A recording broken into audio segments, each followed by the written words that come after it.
दोस्तों, सोचो तुम अपने रोजमर्रा के काम में व्यस्त हो। अचानक एक कुरियर बॉय तुम्हारा पार्सल लेकर आता है और तुम जल्दबाजी में पार्सल ले लेते हो और उसका भुगतान भी कर देते हो। प्रोडक्ट लेने के बाद तुम तमाम ऑनलाइन पोर्टल पर अपना ऑर्डर चेक करने लगते हो। आखिर लास्ट टाइम मैंने क्या ऑर्डर किया था? लेकिन रुको, लास्ट टाइम तुमने तो कुछ ऑर्डर ही नहीं किया था। अब तुम ऑर्डर को रिटर्न भी नहीं कर सकते हो क्योंकि यह पार्सल बिना ऑर्डर के आया है। अब तुम्हें एहसास होता है तुम्हें जो पार्सल मिला है वो फेक है और तुम्हारे साथ स्कैम हो चुका है। तुम अपना पार्सल खोलते हो और देखते हो कि तुम्हें मामूली सी चीज 5 गुना कीमत पर बेची गई है और इसकी तुम्हें जरूरत भी नहीं है। दोस्तों, यह सच्ची घटना है अरुणाचल प्रदेश की। यह घटना घटने के बाद मुझे उस बंदे का कॉल आता है और वो सारी बातें मुझे फोन पर बताता है। मुझे समझने में देर नहीं लगती कि यह एक स्कैम है। मैं सबसे पहले ऑर्डर डिलीवर्ड होने का मैसेज का स्क्रीनशॉट मंगवाता हूँ जिससे मुझे कुरियर कंपनी का नाम पता चल सके। इस मैसेज को देखने के बाद मुझे पता चल जाता है कि किस कुरियर कंपनी ने पार्सल को डिलीवर किया है। लेकिन इसमें भी एक समस्या थी। यहाँ एक नहीं,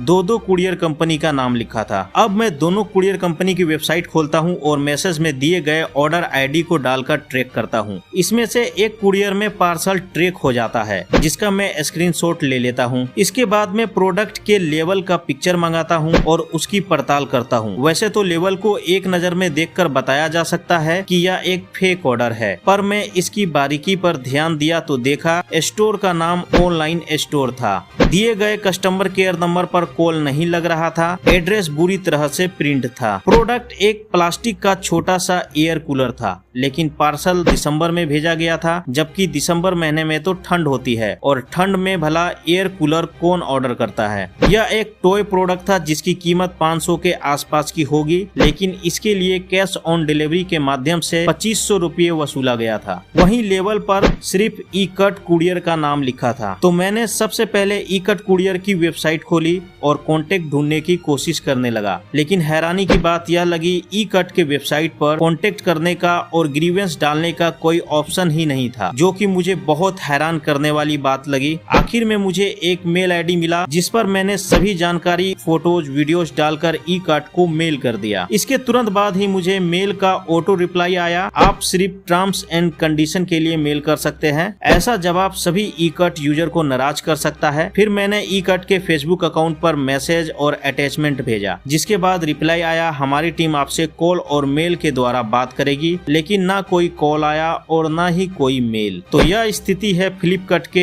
ई कट कुरियर का। इस तरह मैंने ई कट को पूरी तरह से इस स्कैम के बारे में अवेयर कर चुका था। अब बारी थी दूसरे थर्ड पार्टी कुरियर कंपनी शिपट्रैक की, जिसने इस प्रोडक्ट को पिकअप किया था। मैं शिपट्रैक के कुरियर वेबसाइट पर गया। यहाँ मुझे एक ग्रीवेंस का ऑप्शन दिखा। मैंने सबसे पहले ग्रीवेंस डाला और फिर मैंने नोडल ऑफिसर की मेल आईडी खोजी और सभी जानकारी को लिखा और फोटो वीडियो के साथ मेल कर दिया। फिर इसके सभी सोशल मीडिया पेजेस जैसे फेसबुक, इंस्टाग्राम पर मैंने मैसेज भेज दिया। पहले मुझे फेसबुक पर रिप्लाई आता है कि मैंने आपको आपके रजिस्टर नंबर पर एक लिंक भेजा है, आप उस पर जाकर रिटर्न डाल सकते हो और रिटर्न करने के कुछ कारण दिए गए थे जिसका इस केस से कोई लेना देना नहीं था और बात करने के लिए एक नंबर भी दिया गया था। हालांकि जब दिए गए नंबर पर बात की तो बोला गया आपका प्रोडक्ट रिटर्न नहीं होगा, आपने प्रोडक्ट लिया ही क्यों। हालांकि इंस्टाग्राम और मेल पर नोडल ऑफिसर का रिप्लाई आता है कि आप अपना बैंक डिटेल भेजिए जिससे मैं आपके प्रोडक्ट का रिटर्न क्रिएट कर सकूं। फिर मैंने इंस्टाग्राम और मेल पर बैंक अकाउंट डिटेल्स और पासबुक की फोटो भेज दिया, जिसके बाद मुझे प्रोडक्ट रिटर्न का मेल आता है। 1-2 दिन बाद प्रोडक्ट को पिकअप कर लिया जाता है और पिकअप के बाद 2500 रुपये बैंक अकाउंट में रिटर्न कर दिए जाते हैं जो कैश ऑन डिलीवरी दिए गए थे।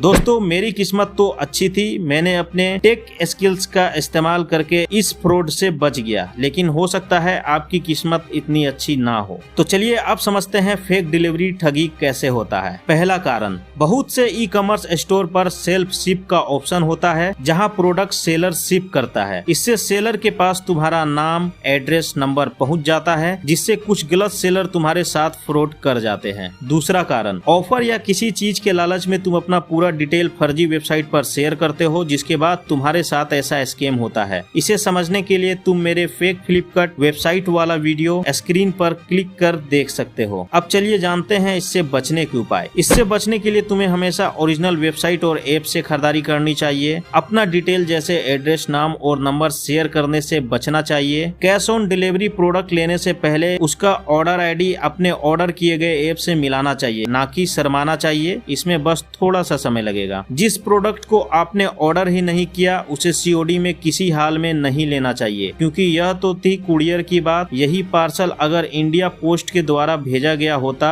उसके रूल के हिसाब से तुम कुछ नहीं कर सकते सिवाय पछताने के। वीडियो को शेयर करके लोगों की मदद करें। वीडियो पसंद आया तो लाइक करें। स्कैम को समझने, स्कैम से बचने और स्कैम से निपटने की वीडियोस देखते रहने के लिए हमारे चैनल को सब्सक्राइब करें। और अगर आपके साथ भी कोई स्कैम हुआ है तो कमेंट में बताएं।